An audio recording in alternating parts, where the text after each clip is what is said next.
శ్రీకాళహస్తిలో పశ్చిమాభిముఖుడై ఉంటాడు. శైవాగమంలో ఏ శివాలయం పశ్చిమాభిముఖం అవుతుందో ఆ శివాలయం చాలా ప్రసిద్ధమైన శివాలయం.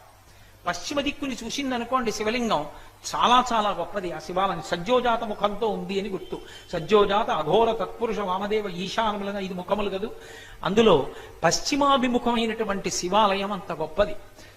శ్రీకాళహస్తిలో ఉండేటటువంటి శివలింగం దగ్గరికి వెళ్ళి ఒక్కసారి నమస్కారం చేస్తే సాయంతాండవ, పొద్దు ఒరిగిపోతున్నప్పుడు, ఇక ప్రాణం మాటగా మారనప్పుడు, ఊపిరి అందక జీవుడు కొట్టుకుంటున్నప్పుడు కాళహస్తీశ్వరుడు ప్రత్యక్షమై ఆఖరి ఊపిరిని భగవన్నామంగా మార్చి వీడు ఆఖరి ఊపిరిలో భగవన్నామం చెప్పాడని తరింపచేస్తాడు.